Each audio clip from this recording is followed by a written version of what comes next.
When Derek Rowe was sentenced to life without parole, Maplewood breathed a sigh of relief. The monster was caught. Justice, it seemed, had been served. But 2 years later, new evidence emerged, evidence that would unravel everything investigators thought they knew about the missing hour. It started with a data recovery technician in Detroit. He'd been hired to clear an old external hard drive from the police evidence locker, the one seized from Derek's home computer.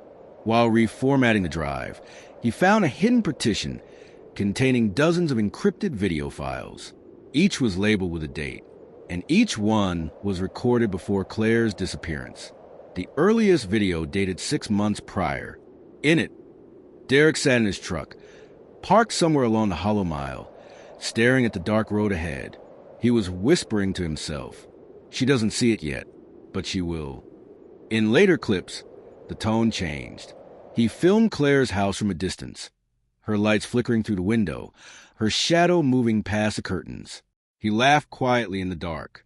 Then he'd drive home, recorded himself talking about correction and closure. But one file stood out. A final video, time-stamped the night before Claire vanished. Derek is sitting in his car, drenched in rain. He looks straight into the camera and says, "She agreed to meet. One last time, to make peace." Then he smiles. She doesn't know she's already home.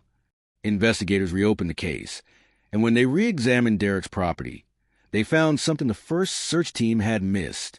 Beneath the floorboards of his shed, buried under layers of dirt and plastic wrap, was a second phone.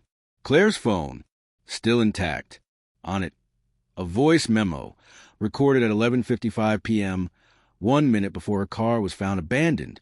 Her trembling voice whispers, "Derek, please, I just want to go home." Then, faintly, his voice replies, "You are home," followed by the sound of a car door slamming and static. But that wasn't the only thing recovered. Inside the shed was a set of old VHS tapes, each labeled with a woman's name, Sarah Jenna Leah Claire. When digitized, the tapes revealed something even darker. They weren't all of Claire. Some were dated years earlier, long before he'd ever met her. Each showed a woman sitting in a chair, talking softly like she was being interviewed. The questions were always the same.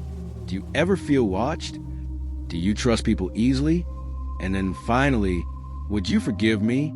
FBI analysts determined Derek had been conducting his own interviews for years, finding women who resembled someone from his past, manipulating them into relationships, and recording their fear. Claire was just the last one, the final replacement. But here's where the story turns even darker.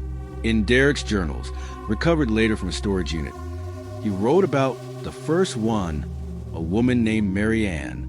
She vanished 12 years before Claire in a neighboring county. Her case was never solved. Until now, dental records matched remains found in an abandoned well near Derek's childhood home. Today, the Hollow Mile is sealed off. Locals say if you drive it late at night, you can still hear the faint hum of an engine idling in the distance.